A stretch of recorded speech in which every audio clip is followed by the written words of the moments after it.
It's funny, isn't it, how the people who do something that changes the world all have to be dead before they get a special place in history. All for doing things like this.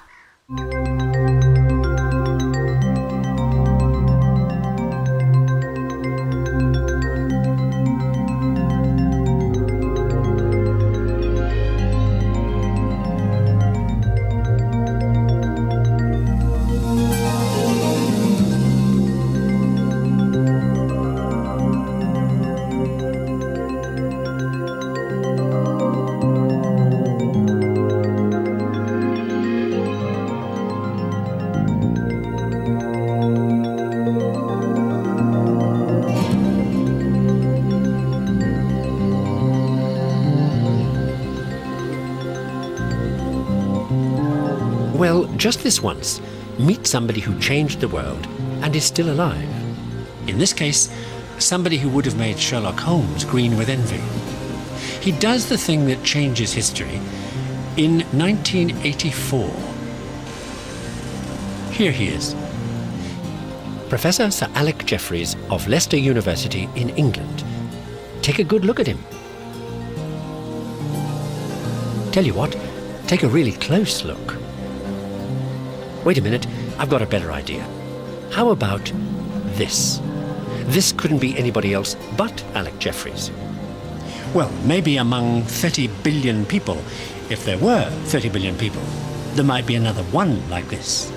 Because this is what Alec Jeffreys comes up with in 1984. The DNA profile. This one's his pattern. And you can produce it from any tiny bit of a human being, left behind, say, at the scene of a crime.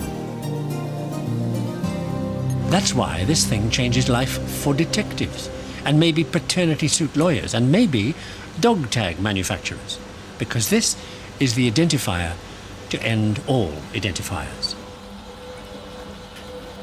These marks show the position of certain groups of molecules in Alec's DNA. You can see that in my DNA, molecule groups come in different places.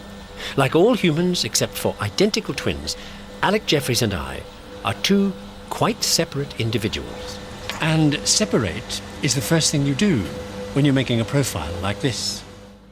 Okay, here's your DNA. 4 particular molecules arranged in thousands of different groupings. One group repeats, but at different points in each person. Separate these out and identify their position with a radioactive tag like this. Then wash all the other ones away. The radioactive groups show up on photographic film like this. That separating out business is first done by this guy, Swedish chemist Arne Tiselius, back in the 1930s.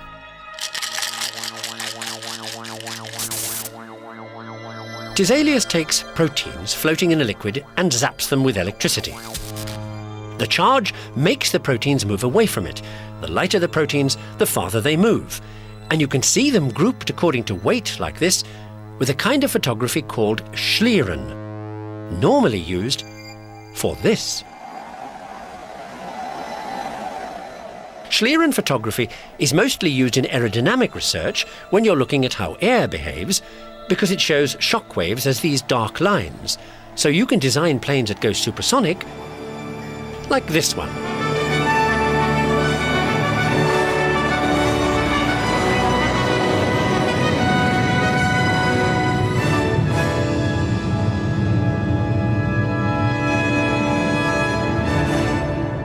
Now, one of the hotshots in this kind of work is a Hungarian called Theodor von Karman, who ends up in the US, where he kind of gets a jet propulsion lab off the ground, and then does much to get other things off the ground.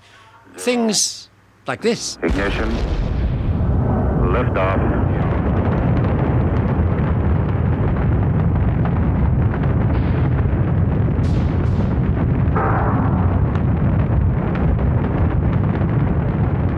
Von Karman's real obsession is with what happens to air at exciting moments like that, or exciting moments like this. One of the things that turns von Karman on are these wingtip trails you see happening on a damp day. Vortices, they're called. Watch how they happen. When an airflow streams over any surface, it breaks off the back of the surface. It's called shedding in regular waves that kind of swirl around. Interesting but academic, right?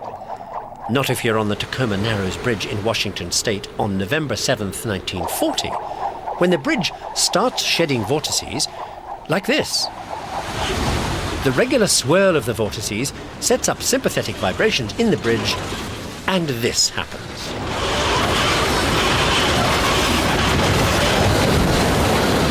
And here's an action replay. So much for interesting but academic matters. And that's why there are holes in the sides of suspension bridges today, to stop them shedding vortices. Or you. Turns von Karman into a real science big shot. Speaking of which,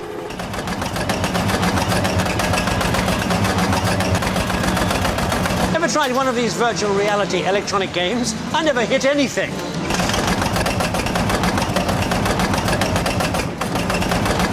But take a look at this game. the name of the game is to fire but miss your own propeller. Not easy. Try again. In 1915, this is no game. When you're shooting at the enemy, shredded propeller is not what you want.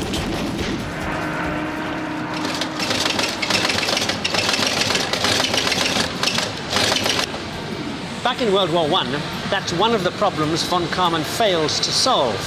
But a pal of his called Anthony Fokker succeeds. At the time, he's making the hottest planes around for the Germans.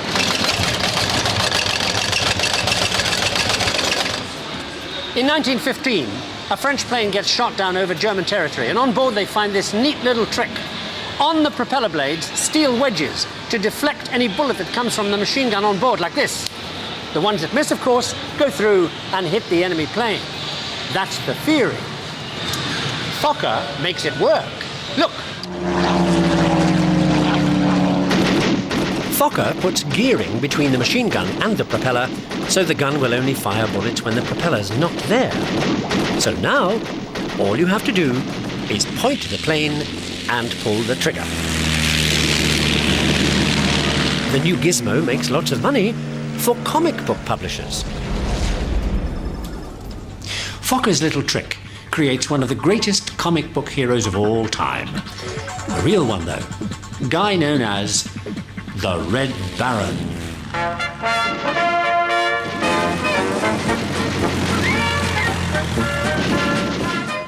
Meet Manfred von Richthofen.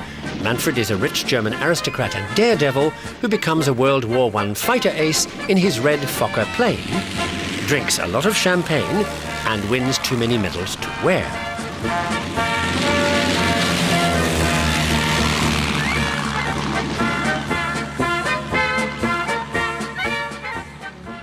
For Manfred, war is just a great gentleman's game, which he's better at than anybody else.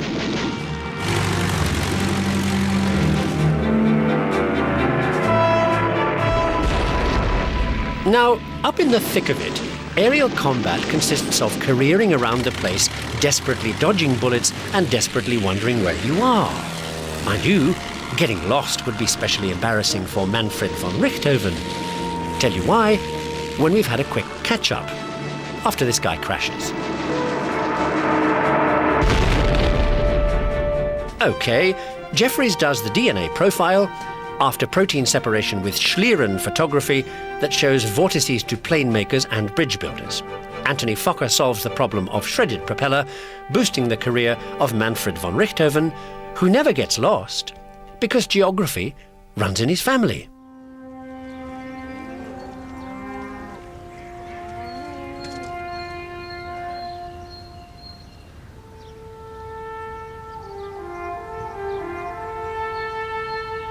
See, Manfred's great-uncle is a great geologist who kind of puts geography on the map. To start with, like great-nephew Manfred, he's pals with royalty, so he gets what he wants, which is to spend, about 12 years on abstruse missions with oodles of boodle to go and do, well, whatever he likes, geography-wise. This includes long tours of the Alps here and China and California. Then he gets back to his comfortable little university study and, don't you just know it, writes yet another one of those giant multi-volume works they all churn out. This one's about von Richthofen's new view of the view. I mean, like this view. A valley, right? OK, here's how you break down the view. Mountains, trees and grass, and lake. Now concentrate on one bit of the scene. Tree, foliage, trunk, roots, grass, stems, soil. OK, that breakdown trick von Richthofen calls chorography. Hard to believe nobody ever thought of this before, don't you think? Anyway, then von Richthofen takes the other stuff you see in the view, human beings and their effect. Here's the valley again. And here's the people effect. Buildings, roads, garbage, traffic, cows, power lines, land that's been cleared. So all this is what humans have done to the place. And Richthofen calls the people effect thing chorology. Chorology and chorography. Ferdinand von Richthofen's contribution to the sum of human knowledge. And you heard it first here. Oh, and you know what I said about it being strange? Nobody else has the idea before he does? Well, they do. Ferdinand snitches the idea from another geographer called Ritter. And don't panic, that's all I'm going to say about him. Except Ritter does that people thing in reverse. Places affect people, making people different from one place to another. Or from one time to another. And, of course, Ritter's snitched this idea too. Not from another geographer, you'll be happy to know. Bit more romantic than that. Actually, the guy in question kind of invents romanticism. Chorologically speaking, I suppose it might have been because the place he was in at the time was a bit romantic.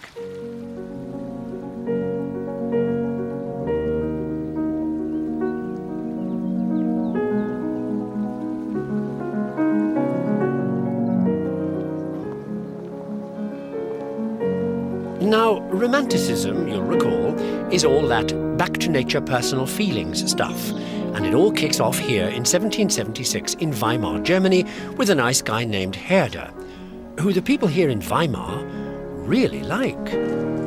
But then he is a nice guy. And like all nice guys, finishes last. I mean, have you ever heard of him?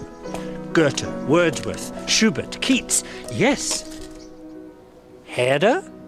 That's because all those other famous people became famous by snitching Herder's new romantic concept, known as, wait for this, the balance of forces. Now this balancing experience thing happens, says Herder, because of the way your physical senses work. Artistic experiences, says Herder, are really physical experiences.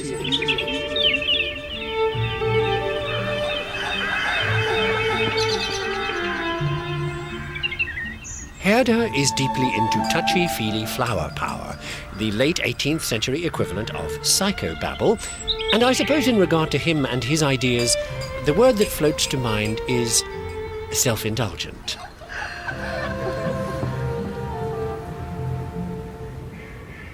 Herder's really big thing is his new view of history. To understand the art of the past, you have to bury yourself in it. Funny, that word, bury. The guy that Herder snitches the idea from in the first place comes up with the concept thanks to a new craze sweeping Europe at the time for digging things up.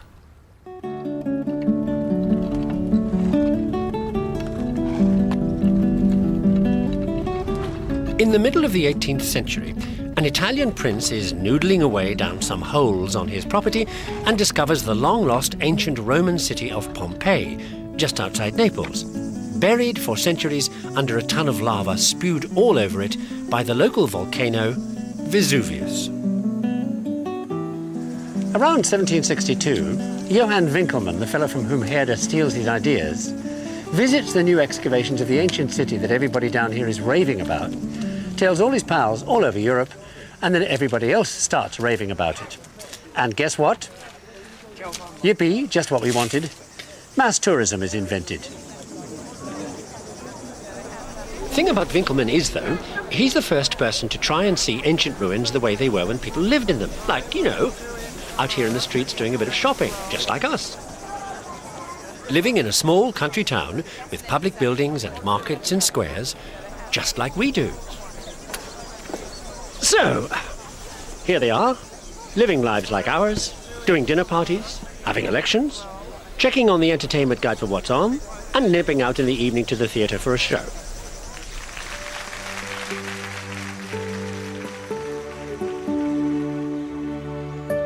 Winkelmann reckons the Greeks and Romans are, culturally speaking, boffo.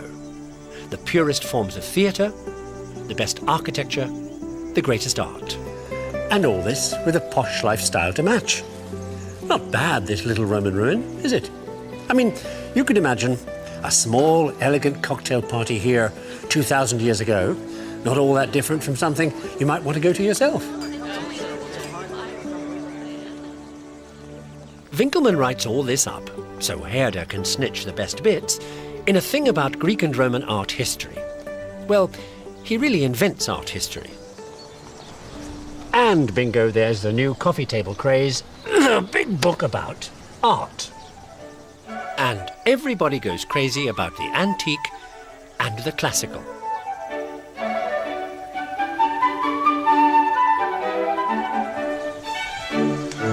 Meanwhile, all this classical stuff takes the world of the aesthete by the short and curlies.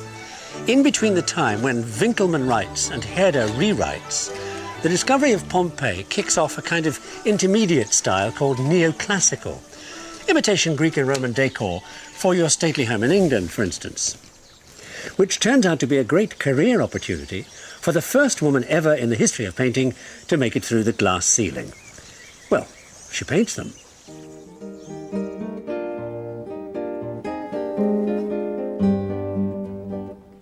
In 1766, Angelika Kaufmann is here in London, painting anybody who is anybody, including a guy she knew earlier in Italy, a pal of Winkelmann's, and by this time they're acting like old friends.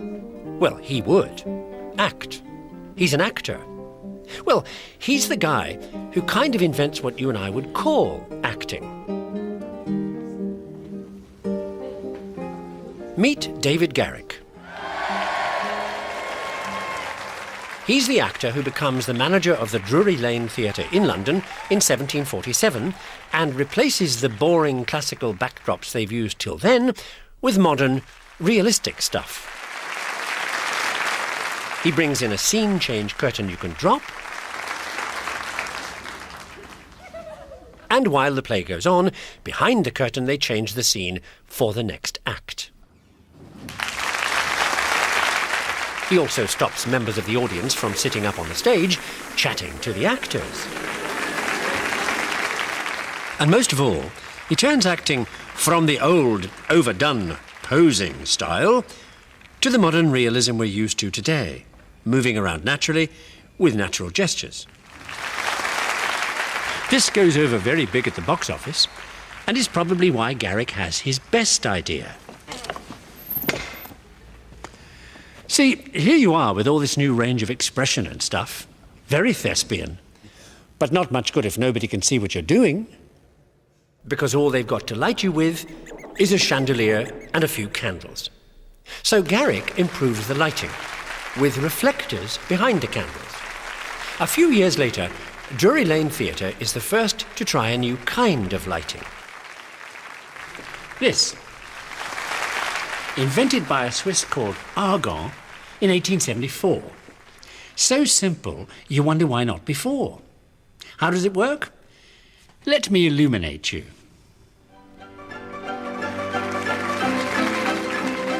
Here's the place where you put the oil. Here's where the oil goes into the lamp. Here's the cotton wick, and next to it, the wick moving mechanism. And now for the amazing bits. Amazement number 1, the slits that let air in and up around the burning wick so you can get a brighter flame. Now for amazement number 2, the glass chimney. So not only do you get a brighter flame, but you also get it flicker-free. nobody has ever seen a brighter flame. Comforting words if you're feeling under the weather.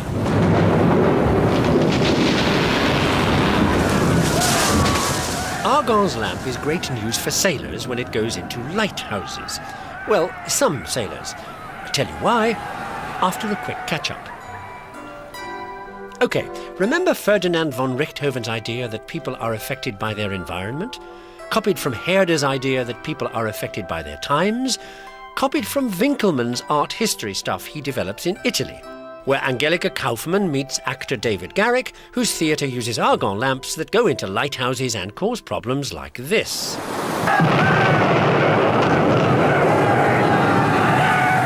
See, lighthouses make the ocean safer, so a lot more ships, so extra hassle for the people who live here in Hispaniola. Today, the Dominican Republic. Back in the 18th century, the stopping off point for ships headed for Spain, loaded with South American gold and silver, some of which gets spent building Hispaniola's capital city.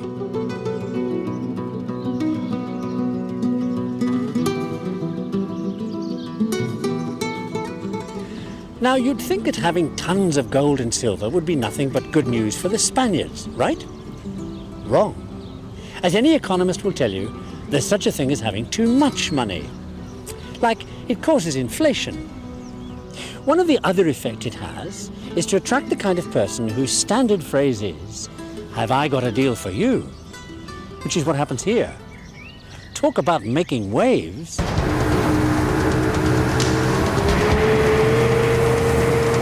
The problem back then is the same today.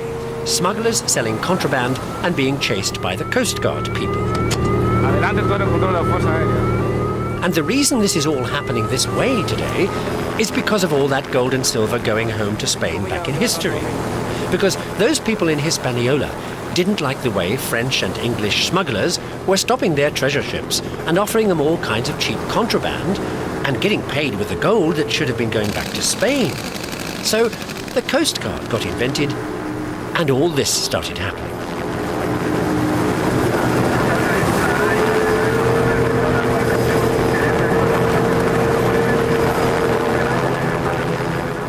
Now, one day back in the 18th century, a Spanish gold ship sails off after they've bought goodies from some smugglers, in this case, off an English smuggler, about to be clobbered by the new Coast Guard, in this case, the guys on the right.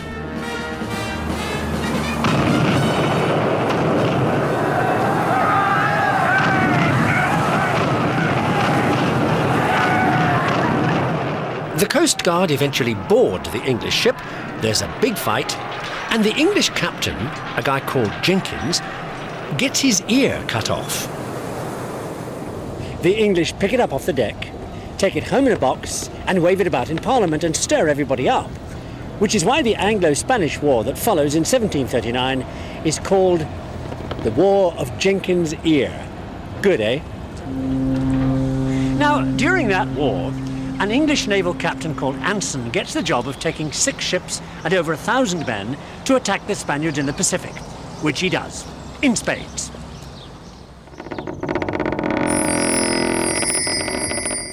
Anson's crew get home with enough captured Spanish treasure to keep them for life, because there's so pitifully few of the survivors left alive to tell the terrible tale. Of the 1,000-odd men Anson starts out with, he gets home with 145. And not because of battles with the Spaniards, no. Because of a dreaded mystery disease nobody understands. Horrible swellings, followed by terminal diarrhea, and then you croak. Apparently something to do with the fact that the British are not yet known as limeys.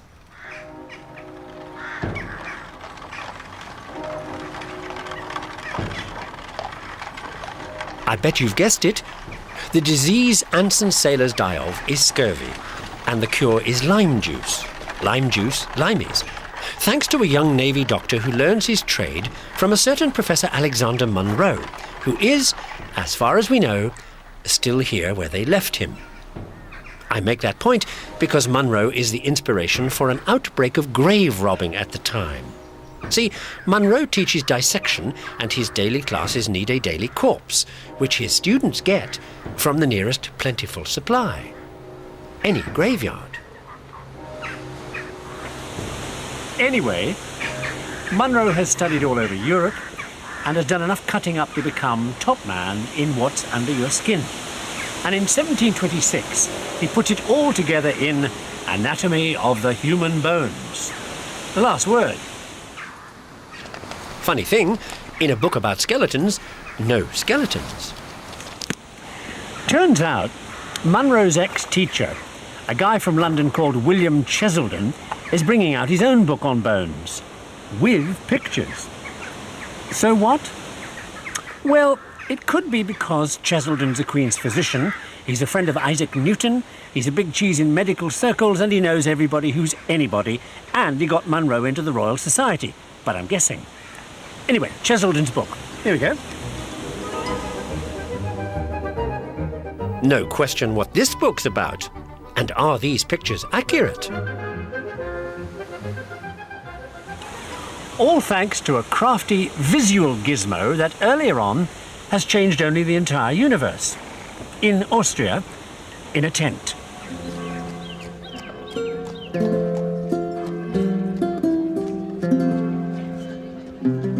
Okay, here's the tent, inside which, here's the man with the gizmo, Johann Kepler, in 1600 using a camera obscura. A mirror outside the tent reflects a beam of light in through a pinhole to show a detailed image which Kepler is tracing out. It's the image of the partial solar eclipse happening outside, and Kepler's doing this because he's an astronomer.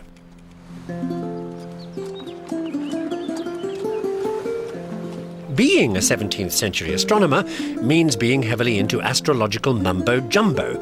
So take a sneaky look at what friend Kepler is up to in the privacy of his own home.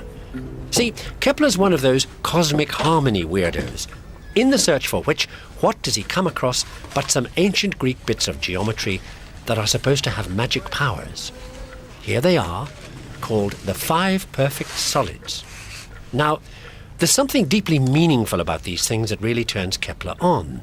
So if you're ready for a truly cosmic revelation, here goes. First, you nest the shapes inside each other. Then, you draw circles around each shape, so you get 5 circles. Big deal. Except astronomy types like Kepler think there are only 5 planets out there in space. Get it?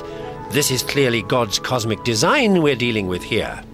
Except Kepler finds a bit of a glitch when he checks out the astronomical data. The planetary orbits aren't in fact circles. They really look more like this. But why? Kepler crunches the numbers and realizes that the sun's attracting the planets when they're close, so their orbits are really elliptical, not circular. You think he's going to call the attraction gravity? Nope. Holy Spirit force. But whatever it's called, Kepler's discovery is one more proof that the Earth, Terra, is not the center of the universe, but just a planet around the sun like all the others. This amazing breakthrough is so much of a shock, it affects even the scientifically illiterate. I mean, people like poets, whom I will get to after a quick check on where the story has taken us so far. You recall the Caribbean Coast Guards that start the War of Jenkins' Ear, and how in that war, Anson's sailors die of scurvy, the cure for which is lime juice, discovered by the pupil of Alexander Munro, who writes a skeleton book with no pictures because his old boss is doing one with pictures, using the same camera obscura gizmo that Kepler draws eclipses with before he proves that the Earth is orbiting the Sun. Scientific news that blows away absolutely everything everybody everywhere believes in. Because, well, look at it from their point of view. If the Earth isn't the center of the universe anymore, but the Church says it is, but now it isn't, so the Church is wrong, in that case, which way is up? Or as poet John Donne puts it, the new philosophy calls all in doubt. The element of fire is quite put out. The sun is lost, and the earth, and no man's wit can well direct him where to look for it. And freely men confess that this world's spent, when in the planets and the firmament they seek so many new. They say all this is crumbled out again to his atomies. 'Tis all in pieces, all coherence gone. All coherence gone. Makes the end of the Cold War feel like C-spot run, doesn't it? You get a feel for how they must have felt with people like Kepler pulling the cosmic rug out from under them. I mean, with all the new astronomical data coming in, all bets are off. In 1619, Dunn bumps into Kepler in Austria, and Kepler gives him a copy of his new book about his new discovery. You remember, the stuff that turns out to be gravity? To bring home and give to the king here in England. Never gets to him. Well, there's no record of it. Fishy, hmm? Not half as fishy as the guy who writes the whole story up.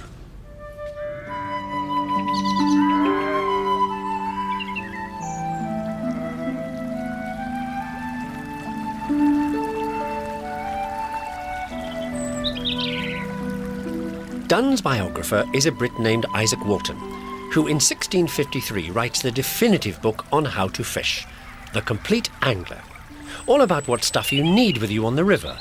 You know, flies, waders, how to cast your line in different kinds of water, what pubs to go to with your pals, best time of day to catch whatever fish you're after. Everything any fishing freak might ever want to know, including hints on how to tell stories about the one that got away. Now, Walton gets a lot of material for his book while fishing with an aristocratic young friend of his, Charles Cotton, who builds this little stone cottage for both of them to use. Here's when, and below it the initials I.W. Isaac Walton and C.C. Charles Cotton.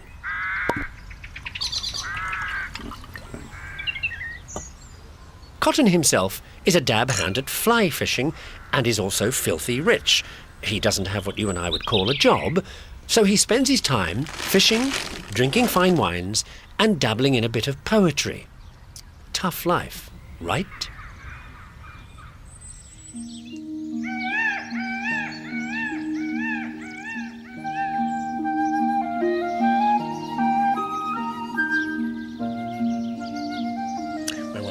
Oh yes, Cotton, doing poetry and drinking fine wines, which is where this delectable liquid comes in. Chateau Yquem, possibly the best dessert wine only in the entire world. Point being, Cotton translates poetry, in this case from French, and in this case the writer, Michel Yquem, is always said to come from the same family as that. Chateau Yquem. Well, the two names are similar, but frankly, like the people here at Chateau Yquem, as regards the link with Monsieur Yquem, the writer, I'm sceptical. Speaking of which, skepticism. You know, don't believe everything you read, that stuff.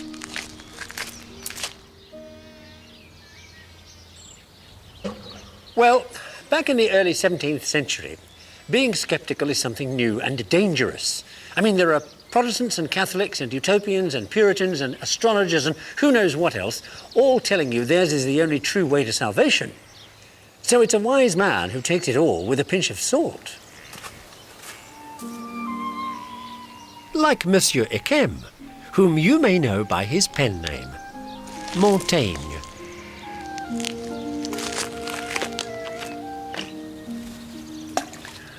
Okay, a few words on the subject of ripples, which Montaigne makes with his new skepticism. Lots of ripples, because Montaigne pulls the rug out from under every form of authority. What you see is not what you get.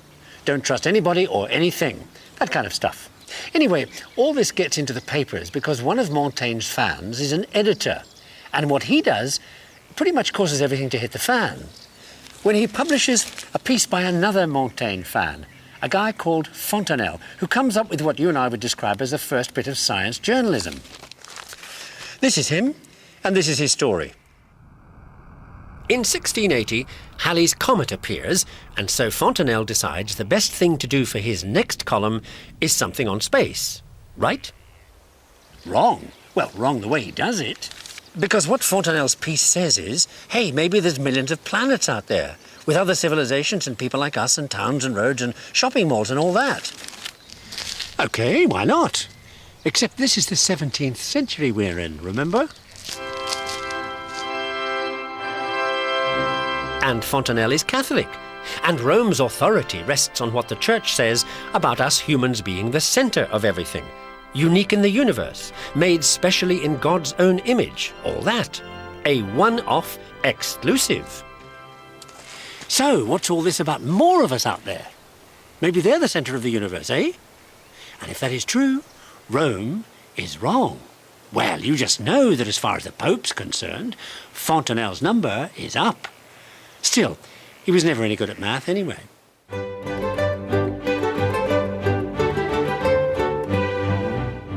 It's a boring Swiss mathematician named Johann Bernoulli who calls Fontenelle's math second-rate. Bernoulli comes from Basel. He's one of 8 mathematicians from the same family, and he's the guy who is said to have made calculus understandable to the average person. Well, you could have fooled me.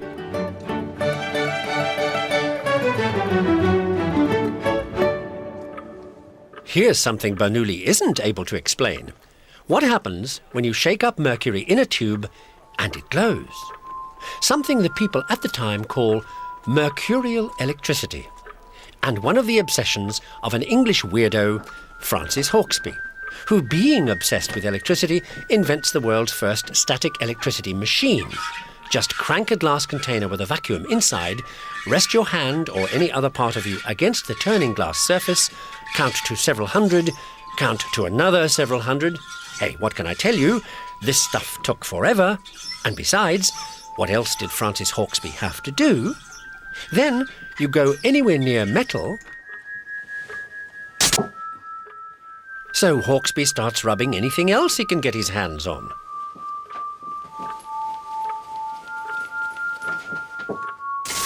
Hawksby attracts the attention of no less a person than Sir Isaac Newton when he comes up with his next trick. Watch carefully. What you're about to see is what's called capillary action. See the 2 upright glass tubes? The red liquid goes higher up the narrow tube on the right. Now, Hawksby reckons this must have something to do with the liquid being more attracted up the narrow tube, which is why Newton gets interested. Because since he's the man who works out what gravity is, attraction, for obvious reasons, is Isaac Newton's middle name. So he writes about Hawksby's experiments in one of his heavier volumes on scientific matters, which I'll get to after we use his book to illustrate the scientific matters this program has been dealing with for the last few minutes. OK, the poet John Donne, whose biographer is a fishing freak called Isaac Walton, whose pal Cotton translates the sceptical Montaigne, whose science writer fan Fontenelle does a newspaper column all about space, and whose math is clobbered by Bernoulli, who is mystified by mercurial electricity investigated by Hawksby, whose capillary work is published by Newton and read by a vicar.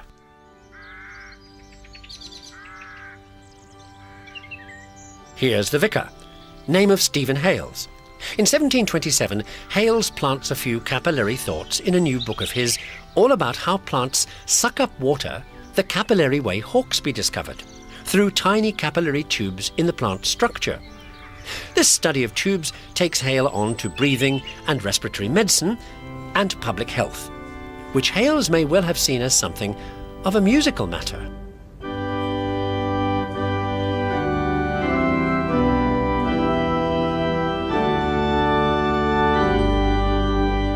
A musical matter, because Hales reckons the source of all disease is foul or putrid air, found mostly in enclosed spaces. And what that has to do with public health is the way a church organ works.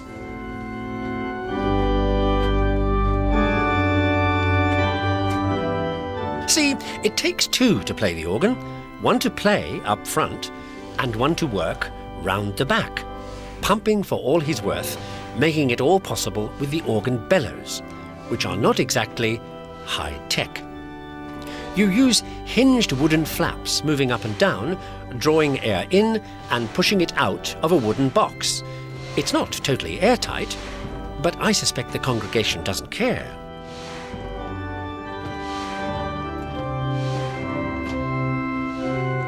Hales tries it out as a ventilator in a granary down the road from the church. Knockout. Then he offers it to the Navy and various prisons. Boffo. Then he tries it in a smallpox hospital at which he's a governor. Dismal failure.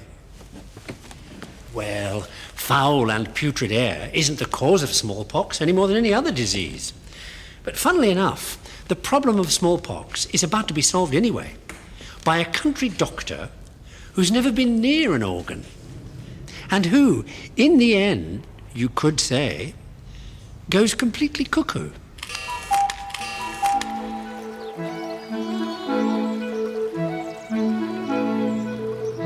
Country doctor Edward Jenner lives in deepest nowhere, England, after doing something that saves the lives of millions of people all over the planet. It all happens because of something very strange happening to the local milkmaids. Jenner gets to hear about a disease milkmaids are catching when they milk the cows. It's called cowpox, and it makes horrible pustules on the hands. Now, cowpox is no big deal, but what Jenner discovers is it gives you immunity to a killer disease called smallpox. In 1796, Jenner hits the headlines when he deliberately infects the healthy son of one of his labourers with liquid from a cowpox pustule. And then he deliberately infects the kid with smallpox. And he survives. And that's why we're all survivors today of smallpox, because we all get what the boy got. Vaccinated. From vacca, the Latin word for cow. 12 years later, everybody else has worked up enough nerve to try it. With a reaction in the press not all that different from the reaction to genetic engineering today. Now, in case you're wondering if all that money and publicity goes to Jenner's head, and that's why I said he goes cuckoo, no. See, the other thing, besides vaccination, about which Jenner is cuckoo, is cuckoos, on which he writes the definitive paper and gets elected to the Royal Society for services to ornithology, and then dies. Just in time to miss the guy who, you might say, turns bird watching into an art.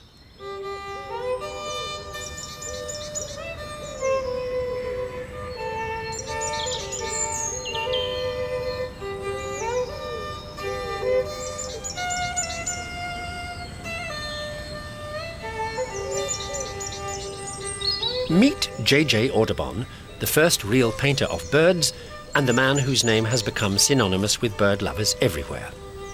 Audubon and his feathered friends become world famous after he fails in about 5 careers and settles for painting. In 1821, he's here, near St. Francisville, Louisiana, where he gets a job at the Oakley plantation teaching basic painting techniques to the daughter of the family. Painting birds is a piece of cake here, since the woods and bayous of this part of Louisiana are stiff with birds. Well, they're stiff when J.J. paints them. By the time he's finished, if it's got feathers and a beak, J.J. has done its portrait. J.J.'s thing is realistic detail, as you can see. And when he puts all his paintings into a giant book called Birds of America, he starts a whole new fashion for bird watching. And chocolate box art, some people say. Well, you may not like it much, but you got to admit it's accurate. If photography had been invented at the time, you'd have said these were snapshots, right? Now, J.J. has only one other obsession besides painting birds. It's painting all of them. So when some young kid writes to him one day to say he's found a new kind of yellow-bellied flycatcher that J.J. has missed, J.J.'s language gets positively foul. Detailed correspondence with the aforementioned kid follows, the offending bird is tracked down, stuffed and mounted, and its picture done before you can say St. Petersburg.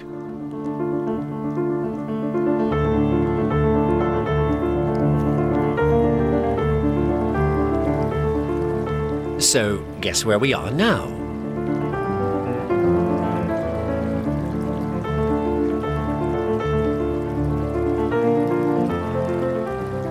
Okay, Imperial Russian architecture is all very beautiful and historic and all that. But building this stuff to the greater glory of the Tsar is expensive. What you're looking at here is conspicuous consumption. So why are we looking at it? Well, it's all to do with that kid Audubon hears from. You know, the one with the yellow-bellied flycatcher, Spencer Fullerton Baird, who goes on to become secretary to the Smithsonian, no less. And gets involved in a very shady deal being brokered by some top-level Russians. Okay, here's the plot. If you're living a lifestyle like this, just for the upkeep, you need three things. Money, money, and more money. So, you're the Tsar of all the Russias. The last thing you want is your government bureaucrats coming at you for more cash. Especially if it's for some tin pot colony you've never heard of out in the middle of nowhere that isn't even paying its way. Which is just what happens. The Prime Minister drops a note about this tin pot colony to the Tsar's brother, who then drops a note to the great man himself.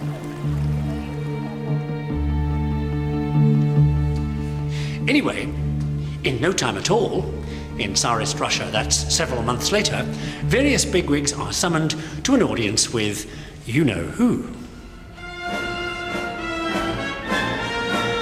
Now, where'd you say this place is? There? There? Oh, way over there. Well, get rid of it. No, wait. Who'd be sucker enough to take it? Who? They would. How much? $5 million.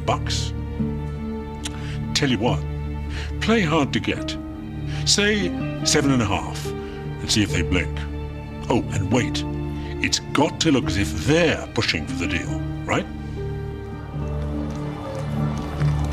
As the plot thickens, the sting moves to the Foreign Office, and some back-channel, totally deniable discussions with the potential buyers are held behind closed doors, and the Russians pull it off. Good. That's one problem solved. Leaving one other minor matter. Of the original $7.5 million, only $5 million ever turns up in Russia. The other 2.5? Well, that's what you get when you conduct international diplomacy behind closed doors.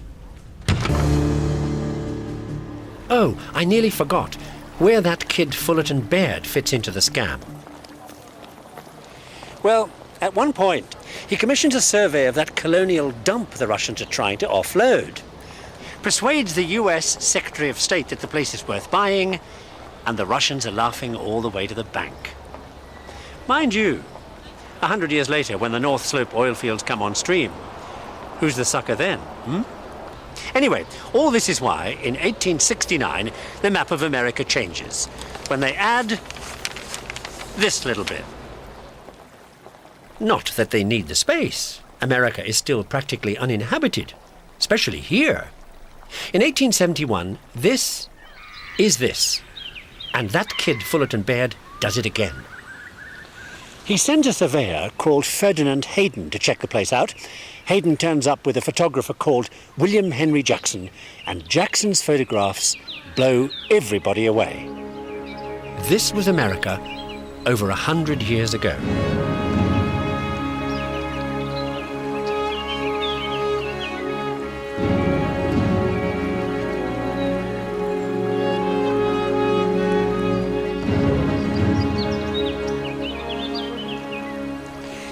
I said Jackson's photographs blow everybody away, especially the US Congress, because what that kid, now secretary to the Smithsonian, does with the pictures is one of history's greatest bits of PR.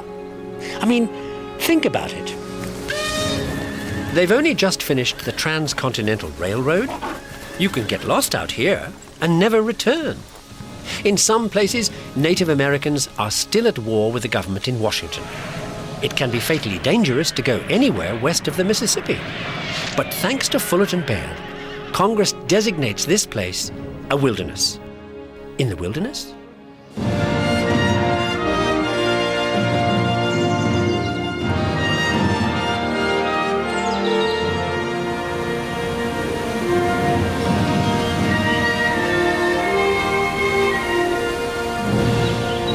Well, that's just what they do. Which is why today you can't own property here or do much of anything without a permit, except visit, which people do. In their thousands. And like them, we end our journey here too.